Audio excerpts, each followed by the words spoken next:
تمدن کا ایک ہے انسانی زندگی کا مسئلہ۔ انسانی زندگی کا سب سے پہلا مسئلہ وہی ہے کہ جو حیوانی زندگی کا بھی ہے، اپنی مادی ضروریات پیٹ کھانے کو مانگتا ہے، سب سے پہلے یہی ہے، اس میں کوئی شک نہیں۔ لیکن اس کے بعد جب دو انسان ملتے ہیں اور اس سے تمدن شروع ہوتا ہے، اس کا سب سے بڑا مسئلہ ہے انسان کی شہوت۔ اللہ نے دو جنسیں بنا دی ہیں، مرد ہیں عورت ہیں، اور ان دونوں کے درمیان تعلق سے نسل آگے چلتی ہے۔ اب اس معاملے کو کیسے ہارنس کیا جائے، کیسے منظم کیا جائے، یہ جذبہ بہت پوٹنٹ ہے۔ جو فرائڈ نے کہا ہے، بس وہ یوں سمجھیے کہ ذرا زیادہ مرچ مسالہ لگا دیا، ورنہ اس میں کوئی شک نہیں کہ یہ بہت ہی پوٹنٹ جذبہ ہے انسان کا۔ انسٹنکٹ جو ہے، سیکس کا انسٹنکٹ، وہ بہت مضبوط ہے، بہت قوی ہے۔ لیکن جو شے جتنی قوی ہو اتنا ہی اسے پھر، جو گھوڑا جتنا منہ زور ہو اتنا ہی اس کو لگام دینا جو ہے وہ آسان نہیں ہوتا، اس کے لیے پھر مشقت کرنی پڑتی ہے۔ تو اب اگر تو اس سیکس کو اوپن کر دیا جاتا، کھلا سیکس، فری سیکس، آج کل یہ لفظ استعمال ہوتا ہے، فری سیکس، کیوس ہوتا، تمدن میں فساد ہو جاتا۔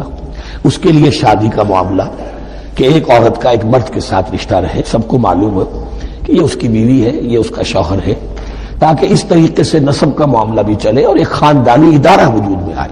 ورنہ تو خاندانی ادارہ بس کیسے وجود میں آئے گا؟ فری سیکس میں تو خاندانی ادارہ وجود میں آ ہی نہیں سکتا۔ تو شادی کا، نکاح کا یہ رشتہ جو ہے، یہ اللہ تعالیٰ نے اختیار کیا اور یہ انسانوں کو سکھایا۔ اور آج کی دنیا میں تو جو یہ مرد و عورت کی مساوات کا سلسلہ ہے، یہ شیطان کا سب سے بڑا فلسفہ اور معاشرے میں فساد اور گندگی پیدا کرنے کا اس کا سب سے بڑا ہتھیار ہے۔ اور اب جو کچھ نہیں صحیح اقدار ہماری ایشیا کے ممالک جو ہیں، زیادہ تر مسلمان ممالک ہیں، ان میں خاندانی نظام کی جو بچی کھچی شکل رہ گئی ہے، اس کو برباد کرنے کے لیے یہ قاہرہ کانفرنس اور بیجنگ کانفرنس، اس ایشیا کا گھیراؤ دونوں طرف سے، مشرق سے اور مغرب سے، کہ عورت کو آزاد کرو، عورت کو اٹھاؤ، ایمینسیپیشن کے نام پر، آزادی کے نام پر، اور مردوں عورت کی مساوات کے نام پر، تاکہ خاندانی نظام ٹوٹ کر رہ جائے، جیسے کہ ان کے ہاں ٹوٹ چکا ہے خاندانی نظام نے۔ یہ کلنٹن صاحب نے کہا تھا اپنے سال 9 کے میسج میں کہ عنقریب ہماری قوم، امریکن نیشن، بہت جلد اس کی اکثریت حرامزادوں پر مشتمل ہوگی، born out of wedlock, وہ کسی شادی کے نکاح کے نتیجے میں کوئی وجود میں نہیں آئے ہیں، زنا کے نتیجے میں وجود آئی بھی قوم ہوگی۔ ون پیرنٹ فیملی رہ گئی ہے، ماں ہی باپ ہے اور وہی ماں ہے، اور وہ دونوں وہ جانتے ہی نہیں۔ اب وہاں بڑی ایک مہم اٹھ رہی ہے کہ ہر انسان کا حق ہے کہ اسے معلوم ہو کہ میرا باپ کون ہے۔ وہاں تو بہت سے لوگ پتہ ہی باپ کون ہے میرا، کیا پتہ۔ یہ تباہی ہے جو اس معاشرے پر آ چکی ہے، اور ہمارے ہاں بھی لوگ اسی معاشرے کی نقالی پر چلتے کریں۔ وَيَسْأَلُونَكَ عَنِ الْمَحِيضِ، اور وہ عورتوں کے ایام ماہواری کے بارے میں آپ سے سوال کر رہے ہیں۔ قُلْ هُوَ أَذًى، کہہ دیجئے وہ ایک ناپاکی بھی ہے اور ایک تکلیف کا مسئلہ بھی ہے۔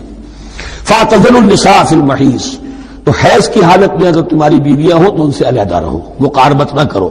وَلَا تَقْرَبُوهُنَّ حَتَّى يَطْهُرْنَ، اور ان سے مقاربت نہ کرو یہاں تک کہ وہ پاک ہو جائیں۔ فَإِذَا تَطَهَّرْنَ، اور جب وہ خوب پاک ہو جائیں، فَأْتُوهُنَّ مِنْ حَيْثُ أَمَرَكُمُ اللَّهُ، تو اب ان کی طرف جاؤ، جو بھی تمہیں تعلق قائم کرنا ہے کرو، جہاں سے کہ تمہارے رب نے تمہیں حکم دیا، اللہ نے حکم دیا ہے۔ یہ اللہ کا حکم کیا ہے؟ یہ ہے امر طبیعی، ہر انسان جانتا ہے، ہر حیوان کو معلوم ہے، وہ طبیعی شے ہے۔ لیکن یہ کہ اب عورتوں کے ساتھ بھی اگر انسان جو ہے وہ لواطت کا فعل شروع کر دے، قوم عمل لوط، تو ظاہر بات ہے کہ عمل قوم لوط، تو وہ چیز جو ہے غلط ہے، وہ حرام ہے۔ یہ تو اللہ تعالیٰ نے جو بھی تمہاری فطرت میں ڈالا ہے راستہ، وہ در حقیقت من حیث امرکم اللہ، ان اللہ یحب التوابین ویحب المتطہرین، یقیناً اللہ محبت کرتا ہے بہت توبہ کرنے والوں سے اور بہت پاک بازی اختیار کرنے والوں سے، ان ناپاک چیزوں سے دور رہنے میں۔ نساؤکم حرث لکم، تمہاری بیویاں تمہارے لیے کھیتیوں کے مانند ہیں، جیسے کھیت میں بوتے ہو، فصل کاٹتے ہو، بیویوں کے ذریعے سے اللہ تعالیٰ تمہیں اولاد عطا کرتا ہے۔ فاتو حرثکم انا شئتم، تو جو بھی کھیتی والی جگہ ہے ادھر تم جاؤ جدھر سے چاہو، یعنی اس میں یہ ہے کہ کوئی رکاوٹ نہیں ہے، وہ داہنی طرف سے، بائیں طرف سے، جدھر سے بھی ہو، لیکن ہو وہ فرض کے اندر، وہ وقت کے اندر معاملہ نہ ہو۔ فاتو حرثکم انا شئتم وقدموا لانفسکم، اور اپنے آگے کے لیے سامان کرو، یعنی اپنی اولاد۔ انسان جو ہے بڑھاپے کے لیے اس کا ایسٹ بنتی ہے اس کی اولاد۔ آج تو دنیا اولاد سے بھاگتی ہے، لیکن ایک زمانے میں تو اولاد جو ہے وہ عصائے پیری شمار ہوتی تھی. وَقَدِّمُوا لِأَنفُسَكُمْ وَاتَّقُوا اللَّهَ وَاعْلَمُوا أَنَّكُمْ مُلَاقُوهُ، اور اللہ سے کا تقوی اختیار کرو. ابھی آپ دیکھیں گے کہ جو حکم بھی شریعت کا آئے گا بار بار تکرار کے ساتھ جو ہے اس میں جو تقوی کا ذکر بار بار آئے گا کہ ایک قانون ہے اس کی قانونیت ہے، ایک ہے تقوی. قانون کی لاکھ پیروی کی جا رہی ہے، تقوی نہ ہو تو وہ قانون جو ہے وہ مذاق بن جائے گا، تماشا بن جائے گا. اس کی بعض مثالیں آئیں گی ابھی. واتقوا اللہ واعلموا انکم ملاقوہ، اور اللہ کا تقوی اختیار کرو اور جان لو تمہیں اس سے مل کر رہنا ہے، حاضر ہونا ہے اس کے جناب میں. وبشر المؤمنین، اور اے نبی اہل ایمان کو بشر. وہ تقریب حضور سے صحابہ سے ثابت ہے، ضرور کرو ضرور کرو ضرور کرو. عضوا علیہا بالنواجذ، اپنے دانتوں سے پکڑ لو اس کو.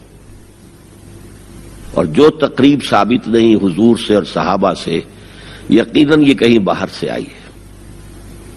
یا تو ہمارا خاندانی پس منظر جو ہے، اکثر تو ہندوؤں سے مسلمان ہوئے، وہ سادات ہوں، صدیقی ہوں، فاروقی ہوں، عثمانی ہوں، وہی ہے نا جو باہر سے آئے تھے. باقی تو اکثریت یہیں سے، وہ اپنا ہندوانہ پس منظر لے کر آئے. تو جس کا ثبوت صحابہ کے دور میں نہیں، وہ یقیناً باہر سے آئی ہوئی چیز ہے. اس میں پھر سادگی نہیں، اس میں کمی نہیں، جڑ سے کاٹو اس کو. اس بنیاد پر ہم نے 5 فیصلے کیے، ذرا سن لیجئے آپ بھی. اگر آپ کوئی سوشل ورک کرنا چاہیں اس کو عام کریں. نمبر 1، نکاح مسجد میں. حدیث موجود ہے ترمذی شریف کی روایت، اعلنوا ھذا النکاح واجعلوہ فی المساجد. نکاح کا اعلان عام کیا کرو، مسجدوں میں منعقد کیا کرو. میں حیران ہوتا ہوں کیوں نہیں علماء کرام نے اس کی طرف توجہ دلائی. حدیث ہے. ہاں میں مانتا ہوں ان کا کہنا یہ ہے کہ یہ یہاں جو امر ہے کہ مسجد میں منعقد کرو، یہ امر وجوب کے لیے نہیں ہے، استحباب کے لیے. مستحب ہے یہ کہ مسجد میں. تو بھائی مستحب کیوں چھوڑ رہے ہو تم؟ وہ اس لیے چھوڑنا پڑتا ہے، مولوی بیچارے کی حیثیت ہے ہی نہیں معاشرے میں کہ وہ کہے جناب یہاں آئیے میرے پاس، میں نہیں آؤں گا آپ کے گھر نکاح پڑھانے کے لیے. وہ اپنا رجسٹر بغل میں دبائے بیٹھا سوکھتا رہتا ہے. وہ تو آنی تھی بارات عصر کے وقت، مغرب بھی جا رہی، آئی نہیں، وہ بیٹھا غریب. پہلے 20-30 روپے ملتے تھے، اب 200 300 400 ملتے ہیں. اور کیا ہے؟ میں نے انہیں یاد دلایا دیکھو شرم کرو. عیسائیوں نے آج تک اپنے چرچ کی اور اپنے پادری کی عزت یہ رکھی ہے کہ شہزادے اور شہزادی کی شادی ہوگی وہ بھی پادری چرچ میں آئیں گے. شہزادے کی شادی ہو رہی ہے تو جو ان کی پارلیمنٹ کے ساتھ ہے چرچ، وہاں شادی ہوگی. وہاں پردہ نہیں ہے، لڑکا لڑکی دونوں آمنے سامنے کھڑے ہو کر قول و قرار کریں گے. ہمارے ہاں پردہ ہے تو اس لیے لڑکی کے گھر بھی جائیں گے تو لڑکی تو محفل میں نہیں آئے گی. لڑکی کا ایک وکیل ہوگا، وہ وکیل اجازت لے کر آئے گا، 2 اس کے گواہ ہوں گے، ان کے سامنے اجازت لی گئی، پھر وہ نکاح خواہ کو اجازت دیں گے، وہ نکاح پڑھا دیں گے. پہلی بات یہ ہو گئی کہ نکاح مسجد میں. نمبر 2، نکاح کے موقع پر کوئی دعوت طعام نہیں، کوئی ثابت نہیں. دعوت طعام صرف ایک ہے، وہ ولیمہ ہے. اور اس قدر معقول بات ہے، سب باپ اپنے سینوں پر ہاتھ رکھ کر سوچیں اور میری بات سنیں. کیا بیٹی کو گھر سے رخصت کرنے کا وقت جو ہے وہ خوشی کا وقت ہوتا ہے؟ جب بیٹی گھر سے جا رہی ہو، کوئی جانور بھی آپ قربانی کے لیے کوئی مینڈھا کو بکرا لے آئیں 8-10 دن پہلے اور بچے مانوس ہو جائیں تو وہ جب آپ ذبح کرتے ہیں تو پچھاڑے کھاتے ہیں کہ نہیں بچے؟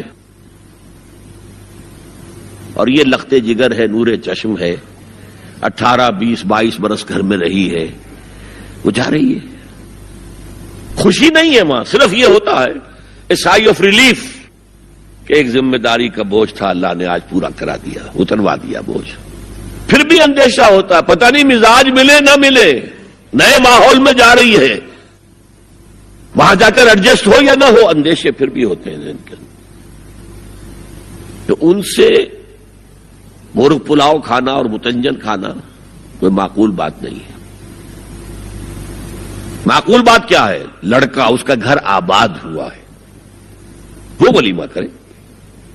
اس پر باقاعدہ حدیث اولبو ولو بشاتن، ولیمہ ضرور کرو چاہے ایک ہی بکری ہو تمہارے پاس، ذبح کرو، کاٹو، کھلاؤ گوشت اپنے دوستوں کو، احباب کو۔